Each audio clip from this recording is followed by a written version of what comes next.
Hi mga kaibigan, narito na naman ang inyong lingkod, Father Bob, isang paring Karmelita. Maraming salamat sa inyong patuloy na pagsusubaybay, maraming salamat sa inyong patuloy na pakikinig sa napakasimpleng pagninilay na ibinabahagi ko sa inyo gamit ang salita ng Diyos. Ngayon ay araw ng linggo, nasa ika-21 araw sa buwan ng Enero. At ginugunita natin ngayon ang kapistahan ng banal na bata na mas kilala sa tawag natin na Senyor Santo Niño. Alam mo, napakalalim at napakatindi ng pananampalataya ng mga Pilipino. Lalong-lalo na dito sa Pilipinas. Maraming ekspresyon yung pagpapahayag ng papasalamat sa Batang Hesus na kung saan ay dumating sa atin sa araw mismo ng pagdating ng Kristyanismo way back March 16, 1521. Ito ay isang regalo ng mga misyonaryong Katsila sa Raha ng Cebu na si Raha Humabon.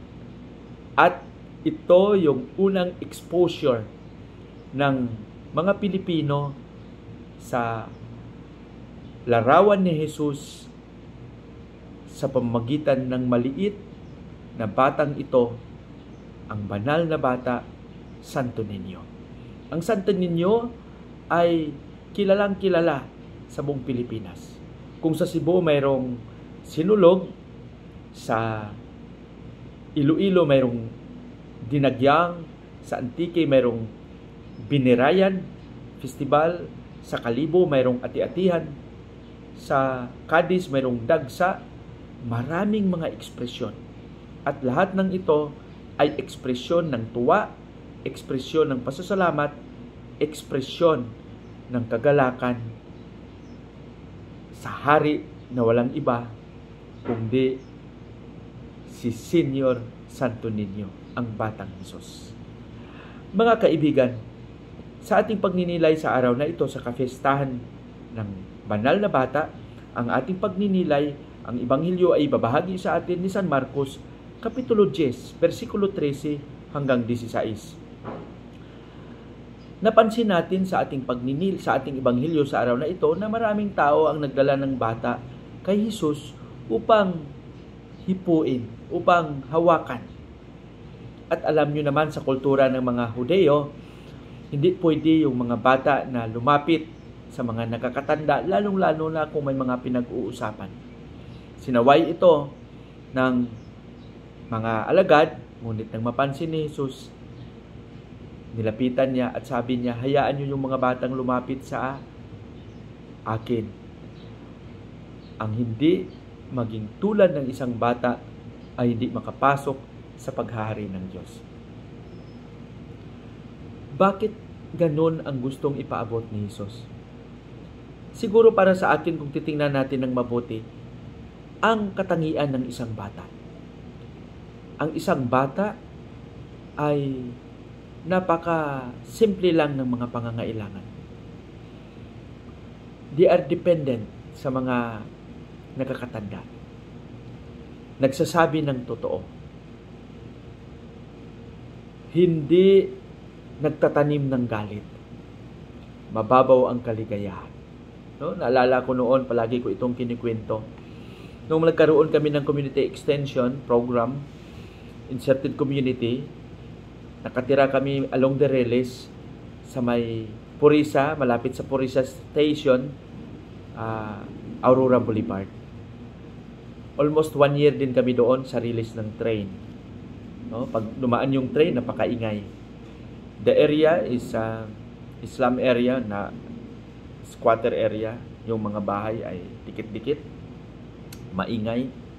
Habang nakaupo ako sa pintuan, nakita ko every afternoon maraming bata na naglalaro. Isang hapon, napansin ko na parang nag-aaway sila. No? Parang ang dahilan ay isang laruan.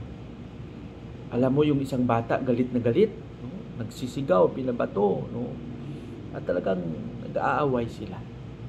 Then yung iba patuloy lang sa paglalaro, yung nag-aaway na yon, di huminto, umuwi, iyak ng iyak. Sa akin, wala man lang. No? Hindi ko man lang din sila sinaway kasi alam nyo, mga bata at baka ma-misinterpret yung pagsuway ko. Pero sa maikling pagsasabi, no, siguro after 4 days, napansin ko at ako'y gulat na yung mga batang nag-away, sila pa rin ang naglalaro. Diba? Nakakatuwa, no? Kung nangyari yun sa mga matatanda, talagang hindi na yun sila magbati, no? Yung pagtatanim ng galit. Sa mga bata, wala yun. Yung kung ang bata ay magalit, umiyak, isang candy lang, tahimik na sila. No? Magkaroon na sila ng kapayapaan sa kanilang galit. No? Para sa akin, siguro mas magandang tinan natin ng mabuti yung ganung pag-uugali. Maybe the Lord wants us to be like them, no? In terms of our attitude. No? Napakaganda.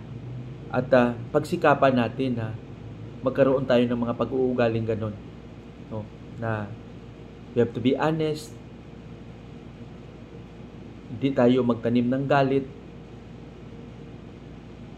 Maging friendly at magsabi ng totoo. Alam mo yung mga bata, pag gawin mo silang witness sa mga kaso, talagang pagtitiwalaan sila, pagkakatiwalaan. Bakit? Hindi ito marunong magsinungaling. Kahit turuan mo itong magsinungaling, paulit-ulit lang yung tanong, talagang magsabi sila ng totoo. No? Napakaganda. Sana we will do our best also in return to be like them in their little innocence sa mga pag-uugali na ipinapakita nila.